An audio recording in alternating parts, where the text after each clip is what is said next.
Hello guys, welcome back to my channel. এই সরস্বতী মূর্তি ভীষণই আমার প্রিয় আর কাছের, তাই জন্য মায়ের মূর্তিটাকে নতুন করে রং করে নতুনের মতো করে নিয়ে চললাম বসিরহাটের উদ্দেশ্যে।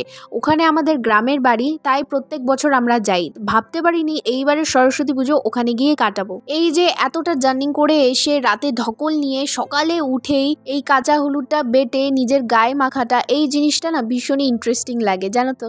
তাই জন্য তাড়াতাড়ি গায়ে হলুদটা মেখেই চটপট করে চান করে নিয়েছি সকাল সকালই। আর সরস্বতী পুজো মানে খুদে থেকে শুরু করে মেয়েরা পর্যন্ত শাড়ি তো পরবেই, তাই জন্য চটপট করে কাকিমার কাছ থেকে একটা নতুন শাড়ি নিয়ে রেডি হয়ে বসে পড়লাম আলপনা দিতে। আলপনা দিতে আমার বরাবরই ভীষণই ভালো লাগে। এই আলপনা বিনার উপরেই সম্পূর্ণ করা। এবার মায়ের জায়গাটা ভালো করে ফুল দিয়ে সাজিয়ে নিচ্ছি, আর অন্যদিকে আমার অ্যাসিস্ট্যান্ট মানে আমার ঠাম্মা আমাকে সাহায্য করছে পুজোর কাজ এগিয়ে দিতে। এবার এই দুটো দোয়াতের মধ্যে একটু গঙ্গা জল আর কাঁচা দুধ মিশিয়ে এর মধ্যে সরকলম দিয়ে তার উপরে কুল আর এই জবের শীষটা দিয়ে দিলাম আর রেখে দিলাম মায়ের সামনে। এবার ঘটের মধ্যে গঙ্গা জল দিয়ে স্বস্তিক এঁকে আম পাতা আর ডাব দিয়ে মায়ের সামনে রেখে দিলাম। আর যেহেতু আমি কোনো বই খাতা কিছুই আনিনি মায়ের সামনে দেওয়ার জন্য, তার কারণেই একটা নতুন ডায়েরিতে আমি নিজের মনের ইচ্ছে আশা লিখে আমার নাম, দাদার নাম আর আমাদের গোত্র সহ লিখে তার উপরে একটা ফুল চন্দন দিয়ে মায়ের সামনে রেখে দিলাম। তো এইদিকে আমাকে ঠাম্মা চিড়ের ভোগটা সম্পূর্ণ রেডি করে দিয়েছিল। আর আমাদের বাড়িতে সরস্বতী পুজোর দিন মাকে জোড়া সন্দেশ দিতে হয়,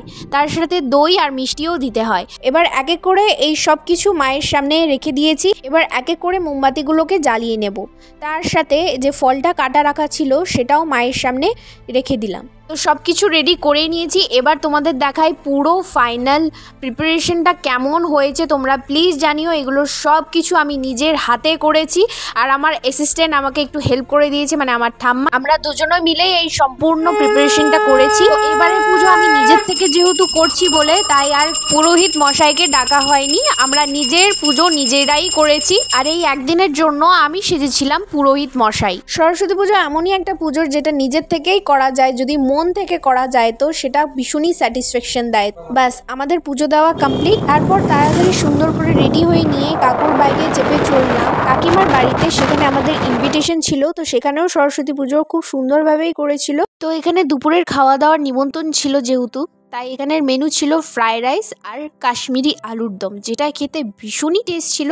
আর লাস্ট পাতে ছিল চাটনি, পাঁপড়, মিষ্টি, যেটা আমি পুরো স্কিপ করে গেছি, কেন কি এত কিছু খেয়ে নেওয়ার পরে ওই সব কিছু আর পেটেই ঢুকছিল না। খাওয়া দাওয়ার পর্ব শেষ করে চললাম বেড়াতে। ওই যে বললাম এইবারের পুজোতে একটু আলাদাভাবেই বেরোলাম। এই গ্রাম, এই অঞ্চল, এই নেচারটাকে খুব ভালো করে এনজয় করলাম। শহরে এগুলো দেখা যায় না, কিন্তু এই গ্রাম অঞ্চলে আমরা নিঃশ্বাস খুলে এই প্রকৃতির আনন্দটা নিতে পারি। দেখতে পাচ্ছ কতটা সুন্দর লাগছে। এই সরস্বতী পুজো সত্যি অন্যভাবে কাটালাম, আর এই সুন্দর মুহূর্তটাকে ক্যাপচার করলাম আর চিরকালের জন্য এই ক্যামেরায় বন্দি করে নিলাম। তো তোমরা নিশ্চয়ই জানিও যে কেমন লাগছে আমাকে। আর তোমাদের যদি এই ভিডিওটা ভালো লেগে থাকলে so do subscribe my channel. So দেখা হচ্ছে পরের নেক্সট ভিডিওতে। Till now, tata.